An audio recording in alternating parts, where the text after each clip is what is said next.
And now onto something different. It's Sign Language Week this week. Yeah, Sign Language Week, which is, so that's, this week from the 6th to the 12th of May. It's organised by Deaf Aotearoa to essentially raise awareness and encourage people to learn sign language. There's lots of information and stories and resources on nzslweek.org.nz, including how-to videos, such as there's a video of 660 signing their song Pepeha, which is a cool one to watch and learn from. And of course there's resources in our non-fiction section at the library under the call number 419.93, which is upstairs at Central Library, or you can always request on our online catalogue if this is something you're interested in. And I think we had an event on Sunday, a sign language event, Glenn. We did, yeah. And yesterday I caught up with Harri, a.k.a. Beryl Harrison, who works for Deaf Aotearoa, and she put on an event in the library, as Carly just mentioned, on Sunday. But I caught up with her and just asked about what she does and about Sign Language Week. So we'll cut away and have a listen to that.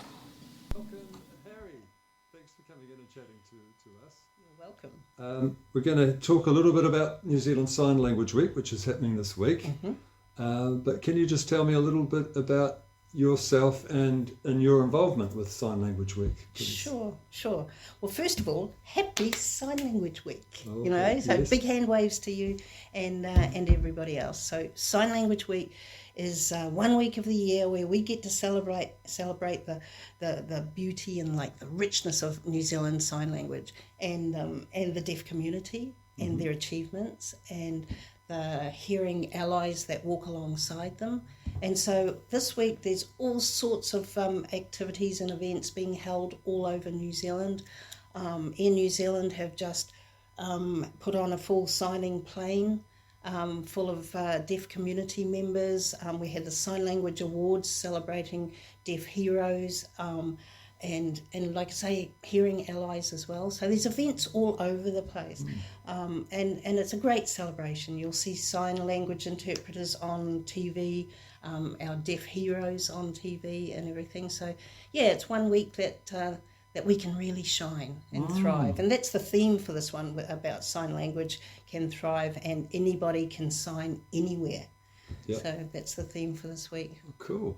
And so it started this past Sunday, so it runs Sunday to Sunday? Sunday to Sunday, basically, yes. And so just on Sunday we had our an amazing event in Northland. And so first of all, big shout out to Whangarei Library for letting us host the event here in the library. That was pretty cool. So what my role is, I work for Deaf Aotearoa and my position is a First Signs facilitator. Now we support families and whānau of deaf and hard of hearing children up to the age of 5. So it's an amazing service that is world leading, really, because we can capture the young deaf hard of hearing children early on so they can get language right from the very start. So that's pretty magic. And the kaupapa of First Signs is deaf-led. And so deaf can be role models for these, deaf tamariki. Now, clearly, I'm not deaf. No matter how hard I try, I am not deaf. Yeah. But I was headhunted for this role about 10 years ago because of my experience as a New Zealand Sign Language interpreter. So one of the most critical parts for this role is to introduce the families, the whānau and the deaf babies to the deaf community. And I have to say the deaf community of Northland has just been incredible. So we hold family gatherings where all the families can get together, meet each other. The children can interact with each other. The hearing aids are normalised. That the culture is normalised. Sign language is normalised.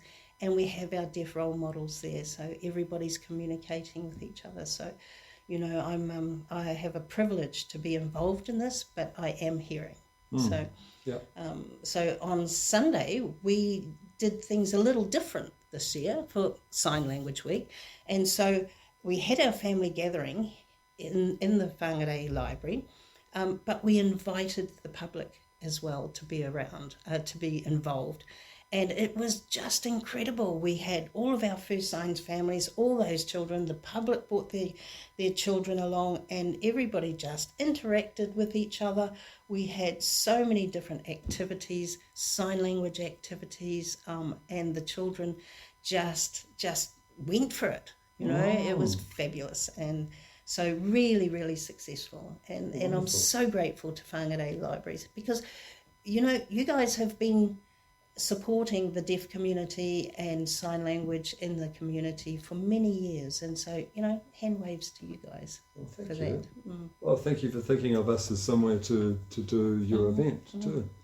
And I'm sitting here with Harri, and those of you listening won't be able to see that when Harri talks, even though you're not signing, you're very expressive with your hands, which is cool, natural. Which is wonderful.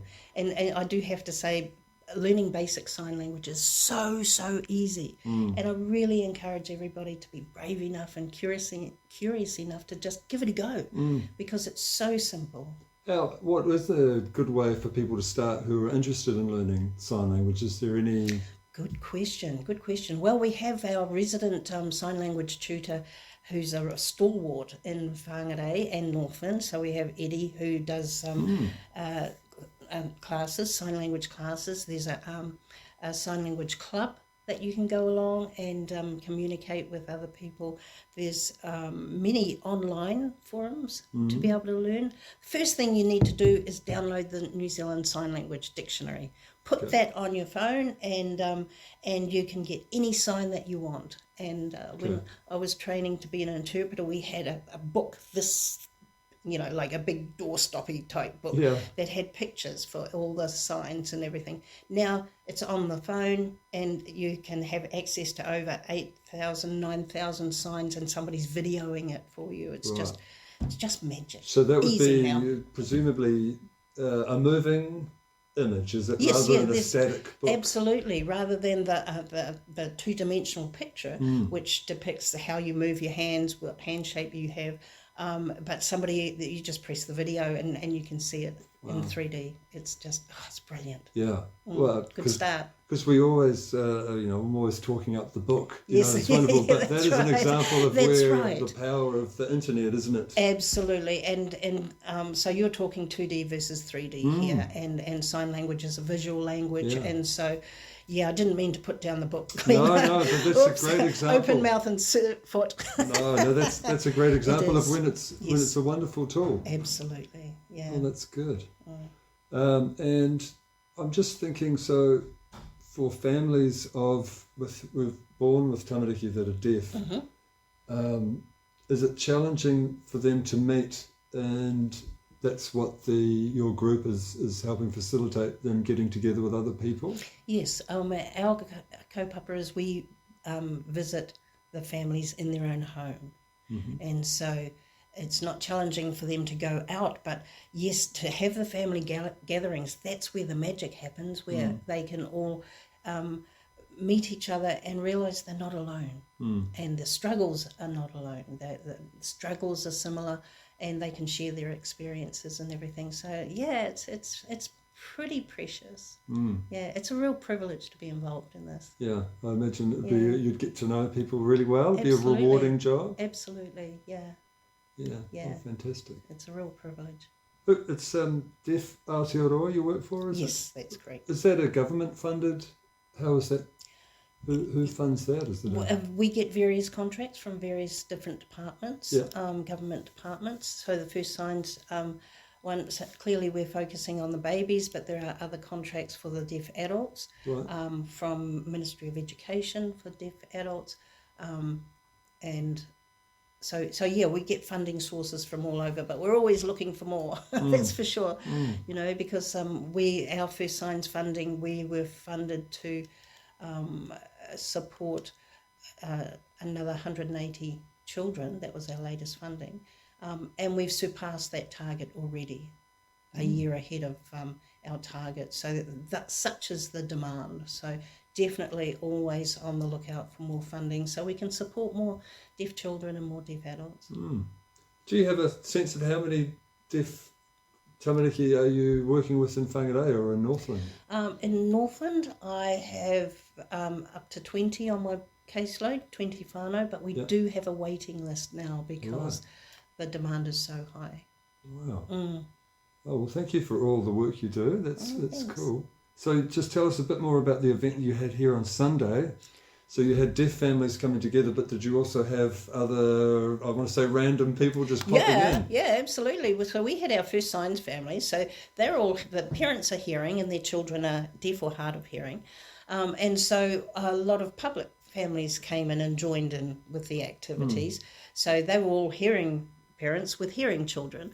And so the deaf children, the hearing children, they all interacted together. We had lots of different activities and teaching different sign language. We had traffic lights where they had to, when we signed red, they had to be in a certain line. When we signed green, they had to jump to a certain line. And the kids pick it up like this. They really do. And like I say, sign language is so easy. Now you're not going to be able to see this, but Glenn, what do you think I'm signing now for an animal? A rabbit? Absolutely. Yeah. I rest my case. It's so simple. And the kids just picked it up immediately. We had activities where they had to pull something out of a paper bag, and then they had to talk about the shape and what it looked like, and learnt the signs for shapes and colours. And it was really fun. It was so fun. And then at the end of it, the deaf community told some of their own stories about how it was for them to grow up and to be able to grow up when sign language was banned. And so they didn't. Yeah, sign language was banned pretty much for 100 years in New Zealand. No way. Oh, similar parallel to Te Reo. Where Te Reo was banned. I had no idea. No, most people don't. But yeah, so the deaf adults that are in our community went through school where they were punished for signing, and they'd have their hands tied behind their back and strapped if they tried to sign, because the whole kaupapa at that time was that they decided that the powers that be, the hearing powers that be, decided that if deaf wanted to live in a hearing world, well, they should learn to speak. So thus started the whole oralism regime, where sign language was banned and they were taught to speak and lip read and that. Wow. And so thus the education was not adequate for deaf children. They couldn't access education. And that's why I'm so passionate about this First Signs, because this is a chance to make sure the same mistakes don't happen to the next generation of the deaf community, where thanks to the newborn screening program, deaf children are diagnosed straight away. And so I can, I met one of my little beautiful babies at 2 months old, and the first thing I taught Mum was the sign for milk, which this is the sign for milk, because you're moving your hands up and down like you're milking a cow. I mean, and so she was 6 months old when she went, I'm hungry, Mum. So these deaf children are able to communicate much earlier than hearing children, who won't even start forming words until they're about 15 months. So yeah, it's a pretty amazing service. Yeah. Well, I have for those people listening, we have at our work done some introductory sign language courses before, and I can vouch that they're a lot of fun. I remember doing one with Eddie quite a few years ago. Yes. Lots of fun, and I highly recommend it for anyone who's curious and wants to learn a bit more. Awesome. And definitely going to check out the app that you recommended. Oh, it's magic. But once again, thank you. Well, thank you for chatting to me today. Thanks for doing your event at the library, and thank you for all the work you do. And I'll demonstrate this with one of my signs that I do now and say thank you. Oh, fabulous, Glenn. You're very welcome. Okay. Thanks, Glenn. Take care, Harri. Bye-bye.